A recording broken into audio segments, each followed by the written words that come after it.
Hi friends, welcome back to my channel. ఈ వీడియోలో ఇప్పుడు ఏందనే వార్త. ఆదాయ పన్ను శాఖ అంటే ఇన్కమ్ ట్యాక్స్ చెల్లింపుదారులకు బిగ్ అలర్ట్ అండి. ఏ తప్పులు చేస్తే ఎలాంటి నోటీసులు వస్తాయి అన్న దాని గురించి వీడియోలో తెలుసుకుందాము. వీడియో ఎక్కడే కానీ స్కిప్ చేయకుండా ఎండ్ వరకు చూడండి, అప్పుడే పూర్తి ఇన్ఫర్మేషన్ అర్థమవుతుంది. అలాగే వీడియో నచ్చినట్లయితే లైక్ చేయండి. ఇంకా ఎవరైనా మన ఛానల్ని సబ్స్క్రైబ్ చేసుకున్నట్లయితే వెంటనే మన ఛానల్ సబ్స్క్రైబ్ చేసుకున్న ద్వారా నేను చేసే ప్రతి ఒక్క వీడియో మీ వరకు రీచ్ అవుతుంది. ఇంకా ఆలస్యం చేయకుండా వివరాలకైతే వెళ్ళిపోదాం. సో ఐటీఆర్ ఫిల్లింగ్ విషయంలో ఆదాయ పన్ను చెల్లింపుదారులకు బిగ్ అలర్ట్. ఐటీఆర్ ఫైలింగ్లో ఫాల్స్ క్లెయిమ్స్ చేసినట్లయితే ఐటీ శాఖ నోటీసులు పంపిస్తుంది. ఆ పైన భారీగా పెనాల్టీలు విధించడం జరుగుతుంది. తప్పుడు క్లెయిమ్స్ గుర్తించినప్పుడు ఎలాంటి పెనాల్టీలు కట్టాల్సి వస్తుంది ఇప్పుడు మనం తెలుసుకుందాము. ఐటీఆర్ ఫైలింగ్ చేసేటప్పుడు ఆదాయ పన్ను చెల్లించేవారు ప్రతి ఏడాది ఐటీ రిటర్న్స్ ఫైల్ చేయాల్సి ఉంటుంది. అయితే ఇన్కమ్ ట్యాక్స్ రిటర్న్స్ దాఖలు చేసేటప్పుడు ఎంతో జాగ్రత్తగా ఈ పన్ను మినహాయింపులు, డిడక్షన్ క్లెయిమ్ చేసుకోవాల్సి ఉంటుంది.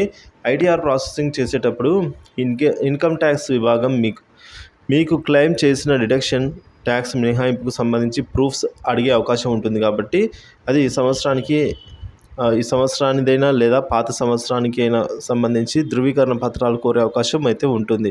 సో ప్రతి సంవత్సరం పలువురు ట్యాక్స్ పే చేసే వారందరూ కూడా తప్పుడు రీఫండ్ క్లెయిమ్ చేసిన వారిని బహిర్గతం చేస్తూనే ఉంటుంది ఐటీ శాఖ. సో అందులో కంపెనీల్లో పనిచేస్తున్న ఉద్యోగులు ఉంటున్నారు. ఇలాంటి ఫేక్ రీఫండ్ క్లెయిమ్ చేసిన వారిలో ఐటీ శాఖ నోటీసులు అయితే పంపిస్తుందండి వారికి. అటువంటి సందర్భంలో మరి ఇలా తక్కువ ఆదాయం లేదా నష్టాలు చూపడం ద్వారా తప్పుడు రిటర్నింగ్ దాఖలు చేసినప్పుడు ఇబ్బందులు పడే అవకాశం అయితే ఉంటుంది. ఆదాయ పన్ను నిబంధనల ప్రకారము తప్పుడు ఆదాయాన్ని నివేదించడం అనేది చట్టరీత్యా నేరం. వాటిపై భారీగా పెనాల్టీలు చెల్లించవలసి అయితే వస్తుంది.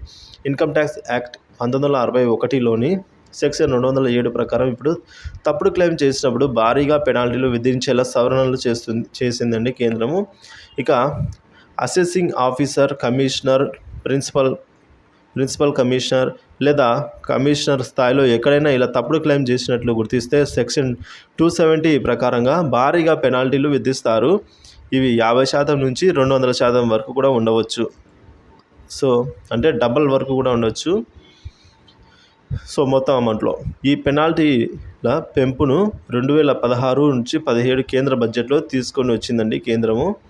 మరి సెక్షన్ 270 ప్రకారం పెనాల్టీలు ఎలా ఉంటాయంటే, ఐటీ రిటర్న్స్లో తక్కువ ఆదాయం చూపించినప్పుడు అసెసింగ్ ఆఫీసర్ గుర్తించినట్లయితే కనుక సెక్షన్ 270A ప్రకారంగా పెనాల్టీలు విధిస్తుంది ఐటీ శాఖ. తక్కువ ఆదాయం చూపించినప్పుడు చెల్లించవలసిన ట్యాక్స్ బకాయిలో 50% వరకు పెనాల్టీలు కట్టవలసి వస్తుంది. ఇక తప్పుడు ఆదాయం చూపించినప్పుడు చెల్లించవలసిన పన్నులో 200% వరకు కూడా పెనాల్టీలు కట్టాలి. తక్కువ చూపిన ఆదాయం లేదా తప్పుడు ఆదాయం పైన చెల్లించవలసిన పన్ను బకాయిలకు అదనంగా ఈ పెనాల్టీలు కట్టవలసి ఉంటుంది. ట్యాక్స్ పేయర్స్ గుర్తుంచుకోవాలి. అసెసింగ్ తప్పు ద్రోవ పట్టించే సమాచారం ఇలాంటివి 2 ఇచ్చినప్పుడు ఏకంగా 200% మేర పెనాల్టీలు పడుతుంది. ఐటీ రిటర్న్ దాఖలు చేసేటప్పుడు జాగ్రత్తగా ఉండాలని ఐటీ శాఖ చెప్తోందండి. సో ఉద్యోగులు అయితే ఫామ్ 16 అందుబాటులోకి వచ్చాక రిటర్న్స్ దాఖలు చేయడం మంచిదని నిపుణులు అయితే చెప్తూ ఉన్నారు. సో ఈ విధంగా ఏదైనా అన్క్లైమబుల్ అంటే ఏదైనా ఫేక్ బిల్ పెట్టి క్లెయిమ్ చేసుకున్నట్లయితే అందుకు మనము ఒకవేళ అది ఐటీ కనుక ఇప్పుడు ఐటీలో కూడా ఆర్టిఫిషియల్ ఇంటెలిజెన్స్ ద్వారా అయితే ఐటీఆర్ రిటర్న్ దాఖలు చేసినప్పుడు వెరిఫికేషన్ అనేది ఏఐ ద్వారా చేపిస్తుంది. సో కాబట్టి ప్రతి ఒక్క బిల్లును కూడా ఈచ్ అండ్ ఎవ్రీథింగ్ బ్యాక్గ్రౌండ్లో అయితే వెరిఫికేషన్ చాలా స్ట్రిక్ట్గా ఉంది. కాబట్టి ఎటువంటి ఫేక్ బిల్లు పెట్టినా సరే అందుకని నోటీసులు రావడము, మళ్ళీ 200% అంటే డబల్, అంతకు 2 ఇంతలుగా పెనాల్టీ అయితే విధిస్తున్నారు. సరే ఐటీ దాఖలు చేసేవారని ఇవన్నీ దృష్టిలో ఉంచుకోవాల్సిందిగా అయితే ఐటీ శాఖ, ఆదాయ పన్ను శాఖ ఈ విధంగా నోటీసులు జారీ చేయడం జరిగింది.